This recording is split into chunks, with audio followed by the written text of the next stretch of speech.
Gee, that didn't take long. Yeah. Where are you at now? You'll be close to 60. 51 right now. You'll be close to 60 if you do this again in 10 years. Or less. I mean, it wasn't a full 10 years, it was 8, so you'd be 59. That's how old Dan is. He's Mr. Invincible, so I'm cruel enough to remind him periodically that he's not. I only do it when he's endangering his health, when he's being careless or treating himself like he's still a kid, because, you know, you may look young, you may feel young, you may be strong.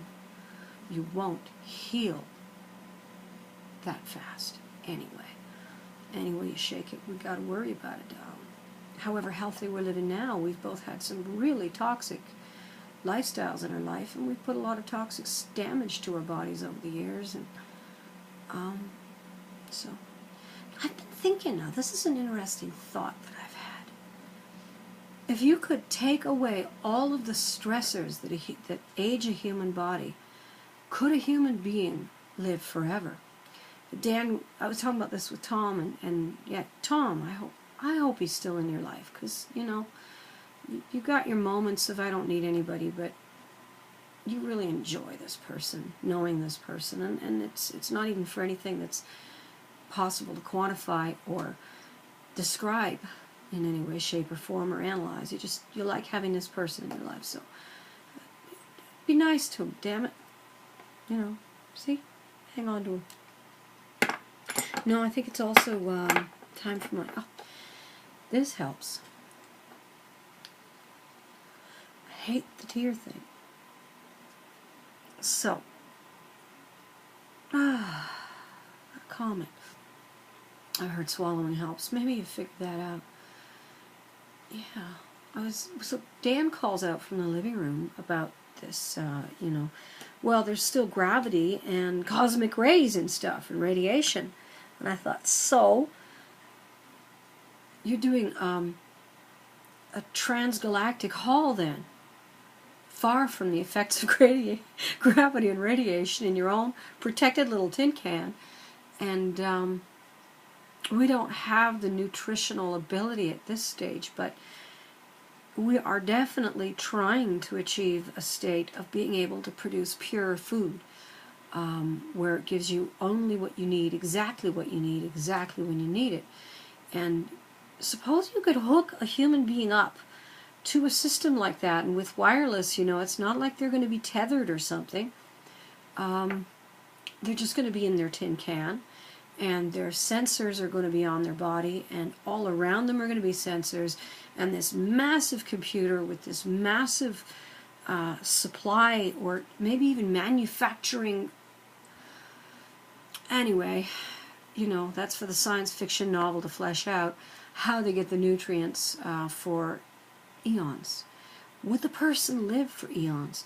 Could they spend those eons quietly reading the collected known knowledge of the human race, including every blog and every one of these, and you know, these video things, and every owner's manual, operator's manual? They could own a 3D printer.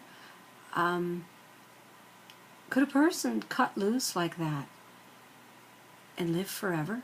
And if they could, would we be able to send colony ships or even greeting ships? A person could arrive with the repository of all things that humans know at a faraway place as an ambassador, or a group of humans as ambassadors, having lived long enough to personally know everything that a human can know, and had time together to discuss it. What would they do? Who would they be? What an interesting idea. Of course, they'd die shortly after first contact because they'd pick something up. Having been in a position of not needing an immune system for uncountable eons and centuries, they just die the minute they ran into something. Oh, especially since it'd be foreign. This is what I call a good hair day. Not because I think it looks particularly pretty, but because it's really fun. It's kind of funny and it's really fun. And yeah, that's, I mean, I dress to look fun. I want to look at myself and see fun.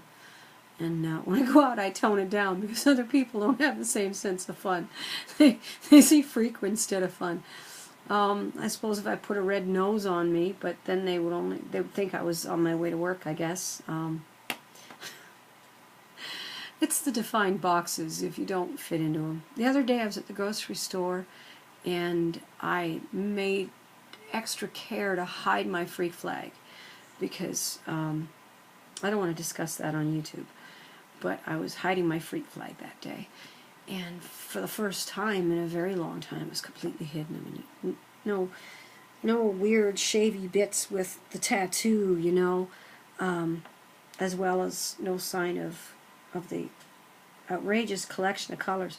Yeah, in this particular do, it's not really showing, but I got lots of lovely blue all along in here, see? I do blue all around the... Yeah, a lot of fun. That's not one of the best jobs I've done, but it's not exactly quick. Because of the color, I can't wash my hair the same time I take a bath. In fact, what I do is massage conditioner into it an hour or two before my bath, and then scratch it out under running water to get all the dirt out with it, and then just keep my hair out of the tub now, because the heat does a number on the color, and frankly it's doing the same thing to my hair then. And the color is what keeps my hair from crisping up and dying away. And then all of the curls, it's just, that's pure wet pinned. I mean, this part gets braided, and this time I did it in 3, and each braid was tied up in a million little granny knots around itself from the base all the way up. You know how to do that. And then this was just 3 stupid pin curls. And what a lark. It actually looks better than when it was 1 pin curl. When it was 1 pin curl, it made this weird little thing like that. Just like Lucy on Peanuts. And it was all right here. That was fun, but it was a little too goofy looking. This is actually how I generally have always tried to get my hair to be. And with more or less success, and I don't like using irons and stuff and sitting there farting with my hair. I mean, the way it is, I just take it out of the braids. And I've got my curls. Braids cut loose, and I've got these amazing things going on with my hair. There, and I just pin it up with one of these to get it up out of the way. And I get that wonderful thing going on. And I likes it. Yeah. Have you got white hair yet? Probably not. It's like if I was trying to hide my white hair, I'd probably be all white and giving up by now. But I'm still waiting for it to come in and see how it takes the color.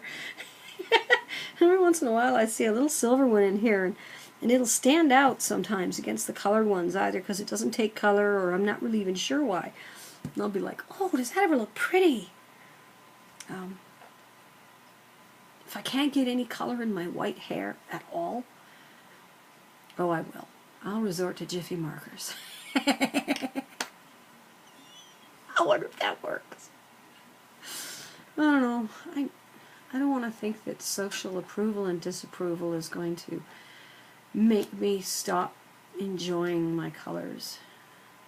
But it was amazing how nice everyone was at the grocery store. It was that level of friendliness I remember from when I was younger. And not necessarily without, you know, the shave or whatever, I don't know. I think people have gotten colder. I do. And it was nice to have them warmer to me, but to have to be that mundane looking to get it is sad. It really is. Because I'm giving them the same smile I ever do. And they're not giving me the cold, disapproving stares. They're giving me the smile back. And why do they got to give this cold, disapproving stares? What do they think I'm trying to say? What are they trying to teach me? Drugs are bad for you. Oh yeah, because plain-looking people don't do drugs. And all outrageous-looking people do drugs. I have spent a lot more time in my life not doing drugs than doing drugs. And it's irrelevant to who I am or my moral choices. It's medicine. If I'm doing it for medicine. I have a lot of different complaints you don't hear about for which I need solutions. So when I've been doing my medicine, it's been for those reasons. Anxiety, ADHD, big one. Anxiety, that's what the nicotine's for. THC works on the ADHD, and THC definitely works on the pain. I'm pretty low on pain today, that's nice, but some days it really is necessary for that. And that also helps when I'm upset, for emotional upset, which is something I'm still hoping I get around. I mean, I realize that I'm working against a head injury that makes it hit me a lot faster than a normal human. But I think one of the secrets that I've never learned is that hiding from uncomfortable subjects trick that people do, which keep them from crying in every conversation they wind up having, even with themselves on a camera. It's goofy that way. It's really funny. Oh,